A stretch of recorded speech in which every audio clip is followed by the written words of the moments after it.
why the government uh, moves to IMF. Another thing is, apart from the low interest rates, they provide longer repayment compared to the bilateral and especially commercial, where Eurobond and the likes fall. So longer payment periods is one thing that attracts our government there, because when they go to IMF, it has a very long period. They take that money, they sort the shorter commercial loans. So that is one. Another thing, they've talked about the reviews. There was the 9th review that was supposed to happen in this month, April. Yeah, and our government skipped. Apart from that review, IMF does not necessarily tell the government, you must do this development project with this money. So they don't audit on how that money is being spent. That is something I wanted to say about IMF.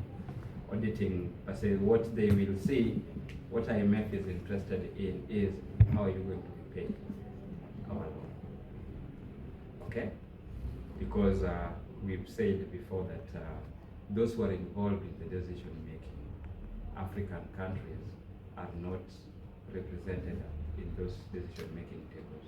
So the question is, they meet and they see, before we give them this money, how we have to know how they're going to repay. And that is the key focus. And when Shiro was saying that there is no influence or impact this other side, I want to say there's a lot of influence in our policies. I didn't say that. Okay, that one is what I'm adding. There is a lot of influence in our policies. I was trying to confirm that one of the budget policy statements, I think if not 2022 then 2023 or thereabout.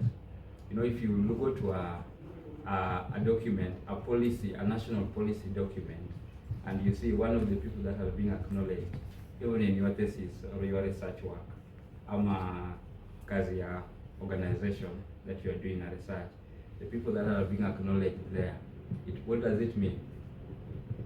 There is some level of contribution in that document, right? You can't acknowledge someone who didn't play around. Some of our budget policy statements, I bumped into one and I saw the under acknowledgement, IMF and WorldBank team. They were being acknowledged for their expertise during the development of that document.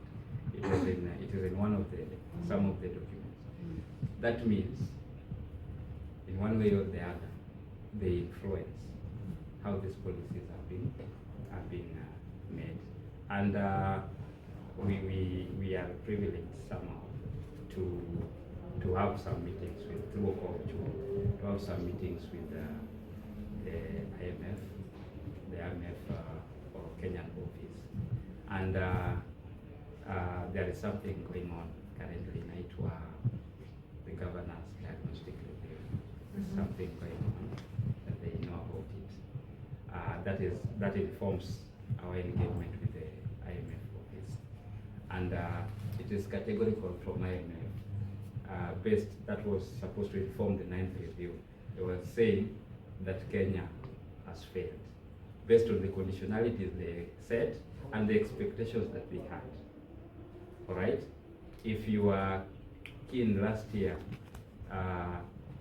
from 2023, in the controversies of the finance bills, 2023 and 2024, I told you the finance bill is not the budget. It is supposed to fund the budget. It is how to get money funding the budget, how to raise taxes, how to raise the tax revenue, in short. Okay? So what am I saying? A lot of taxation measures were introduced, yeah? And that is what IMF really focuses on, because they want you to raise more money to repay the loan that you do what? That you took from them. That is their objective. You raise money, that is the guarantee they need. You raise money and you do what? 2024, when Moses Kuria was the CS public service, was it? Is it?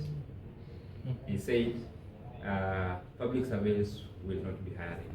Even those who are shortlisted was frozen. No, they were not called. They had been shortlisted. Some had even done the last bit of the interview. They were supposed to get the absorption letter. It was stopped. Reason, you cannot. So those are some of the risks, because it was going to raise the recurrent expenditure, now consuming the tax what? The tax revenue. And that is supposed to be used in loan repayment.